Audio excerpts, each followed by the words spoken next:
So another amazing day for Canada, people. Canada has just signed a major Arctic radar agreement with Australia, choosing Australian technology over a comparable American option. It's a $2.5 billion deal, and Washington, they're nowhere on that contract. And this didn't happen by accident or for lack of an American option. Canada did this on purpose, and this isn't a minor contract either. Australia is calling it the largest defense export in its history. The first time this technology has ever been sold to another country. Full stop. So Canada looked at a comparable American system, considered it, and said, no thanks, we'll go with Canberra. That is the story, and it's worth understanding exactly why. Because this isn't just about radar. It's about who Canada trusts to build the next 20 years of continental defense, and the answer right now is not Washington. So the deal was signed in Canberra. Australia's Defence Minister Richard Marles and Canada's Secretary of State for Defence Procurement Stephen Fuhr.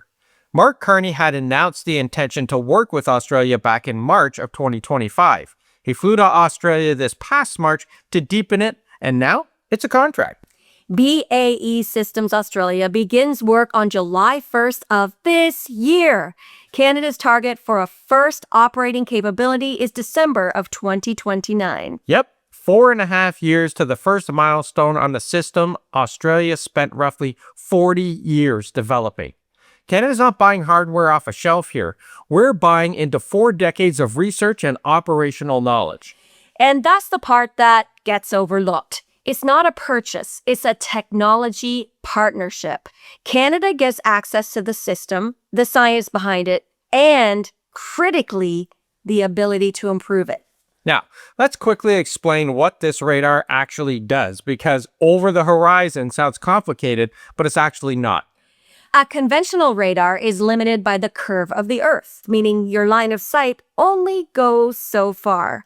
Something flying low and fast beyond the horizon, well, you won't see it until it's close.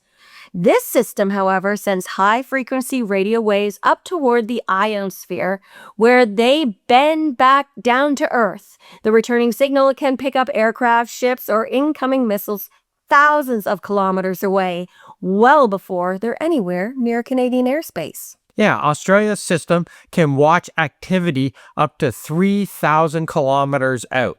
For Canada, that means seeing what's moving through the Arctic approaching hours earlier than current capability allows. Early warning gives military and political leaders more time to work out what they're looking at and how to respond.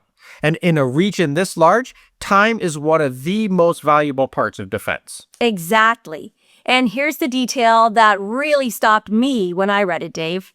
The first transmitter for this system is planned for Kawartha Lakes, Ontario. And the preliminary receiver, well, that is Clearview Township, which is basically down the road from where we live. Wow. So basically, we'll be watching the Arctic from southern Ontario, which actually sounds strange until you understand why. The signal needs to hit the ionosphere at the right angle, and the northern lights can interfere with transmission further north. Southern Ontario actually gives you a cleaner ionosphere and better geometry. And it also puts major infrastructure inside the industrial corridor. It's where the skilled workforce is, the supply chain, the engineer firms. And so all of that choice is not a coincidence. No, Canada's full plan calls for 2 transmitting sites and 2 receiving sites. The 2029 target is phase 1, and then coverage expands from there. So why did we partner with Australia? Stephen Fuhr was asked that directly, and whether this was a response to Trump. Now, his answer was careful, but to me, it was very clear. Yep. He said Canada will keep buying some American equipment. Cooperation with the United States continues, but he also said the relationship is different now. And then he said something worth hearing word for word. He described Canada as rewiring itself to meet the moment. He said it would make no sense to put all Canadian resources into one place. That is a procurement official in public saying one election, one tariff threat, one sudden policy shift should not have the power to freeze our entire national defense program. And the logic, it runs deeper than frustration with any one administration, right? Radar projects last for decades. The partnerships built around them last longer. Canada has to think about whether a partner will still be reliable through multiple governments and multiple crises. Australia also offers something specific: a government-to-government arrangement, access to closely held technology, and a legal commitment to build Canadian expertise on Canadian soil.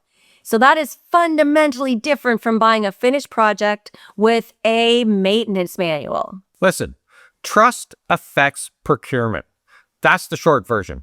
Canada concluded that a partner who has spent 40 years building this technology and who wants a long-term research relationship with us is a more reliable bet than a partner whose political mood changes with each administration.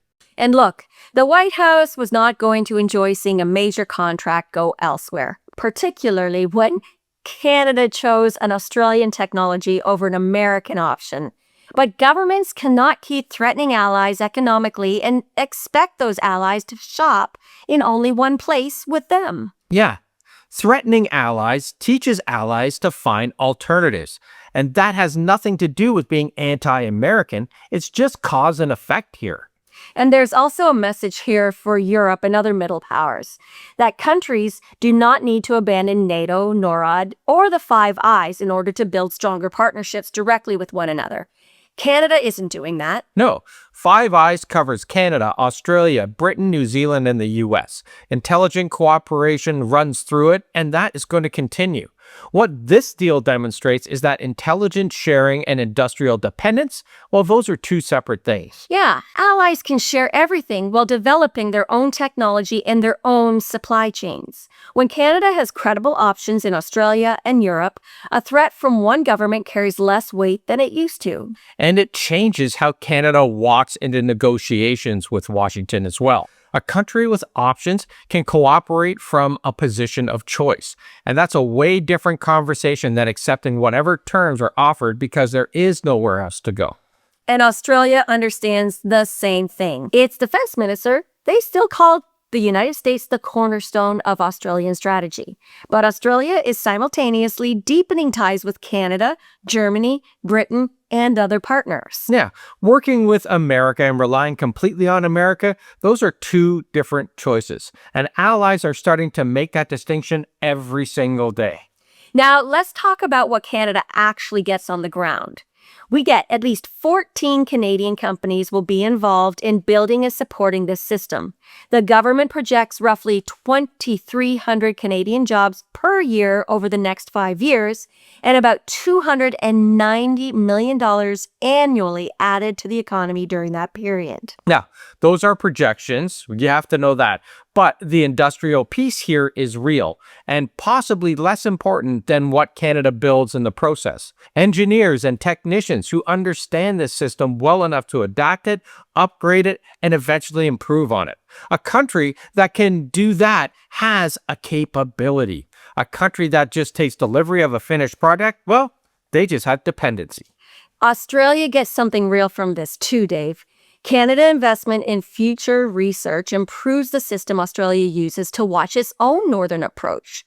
Two countries with massive coastlines and large, lightly populated territories are pooling knowledge rather than solving the same problem twice. Canada brings Arctic conditions expertise and an understanding of auroral interference.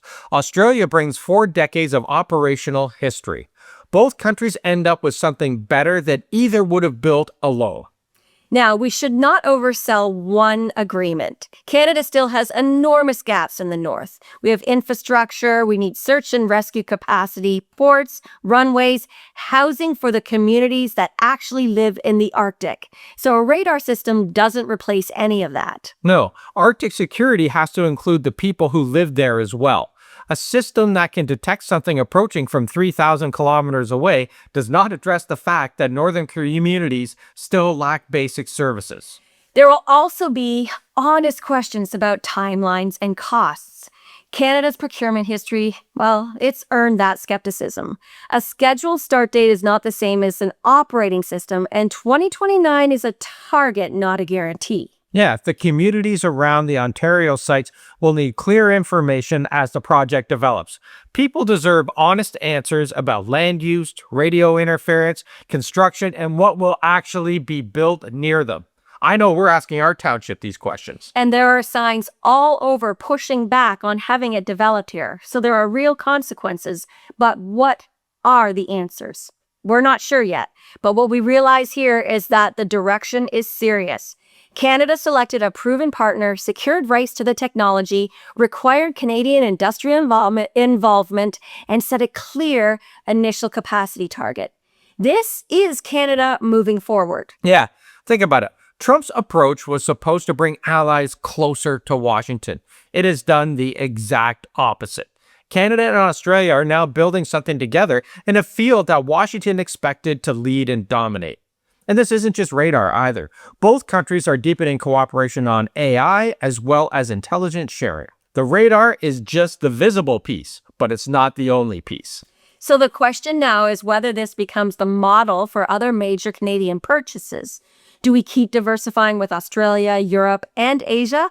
Or does Ottawa drift back towards treating Washington as the default once Trump is gone? Yeah, let us know what you think in the comments. Is this smart diversification, or should Canada be doing even more to build defense technology at home? Thanks for watching, everyone, and be sure to check out the pinned comment where you can subscribe and check out our Substack. That's where the fun happens. Yep, and if you enjoyed this, give it a like, give it a hype, and share it so other people can benefit from watching this as well. See you in the next one. Ciao for now.